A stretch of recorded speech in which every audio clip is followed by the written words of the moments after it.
أعوذ بالله من الشيطان الرجيم.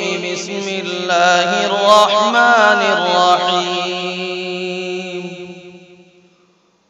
وهل أتاك حديث موسى إذ رأى نارا فقال لأهلهم كثوا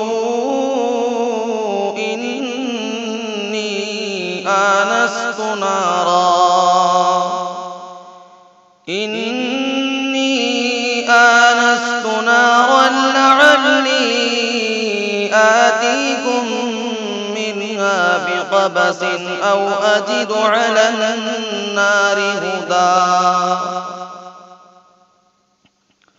فلما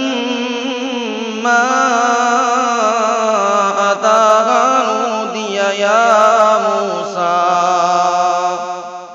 إني أنا ربك فاخلع عليك إنك بالوادي المقدس طوى وأنا اخترتك فاستمع لما يوحى إنني أنا الله لا إله إلا أنا فاعبدني وأقم الصلاة لذكري إن الساعة آتية أكاد أخفيها لتجزى كل نفس بما تسعى فلا يصدنك عنها من لا يؤمن بها واتبع هواه فتردى. وما تلك بيمينك يا موسى قال هي عصاي أتوكأ عليها وأهش بها على غنمي ولي فيها مآرب أخرى. قال ألقها يا موسى فألقاها فإذا هي حية تسعى. قال خذها ولا تخف سنعيدها سيرتها الأولى واضمم يدك إلى جناحك تخرج بيضاء من غير سوء آية أخرى لنريك من آياتنا الكبرى. اذهب إلى فرعون إنه طغى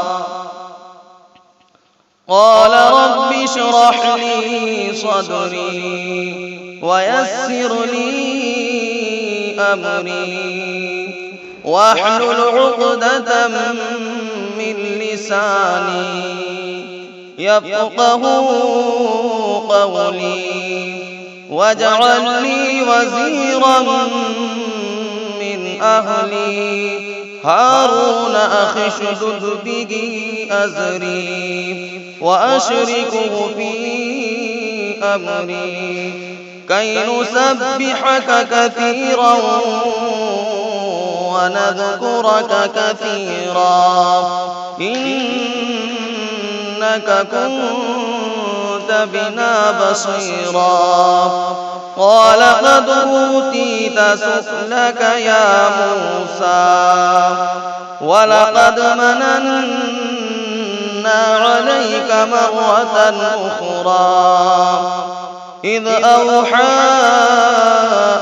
إذ أوحينا إلى أمك ما يوحى أن اقذفيه في التابوت فاقذفيه في اليم فليلقه اليم بالساحل يأخذه عدو لي وعدو له وألقيت عليك محبة مني ولتصنع على عيني إذ تمشي يموتك فتقول هل أدلكم على من يكفله فرجعناك إلى أمك كي تقر عينها ولا تحزن وقتلت نفسا فنجيناك من الغم وفتناك فتونا فلبثت سنين في أهل مدين ثم جئت على قدري يا موسى واصطنعتك لنفسي اذهب أنت وأخوك بآياتي ولا تنيا في ذكري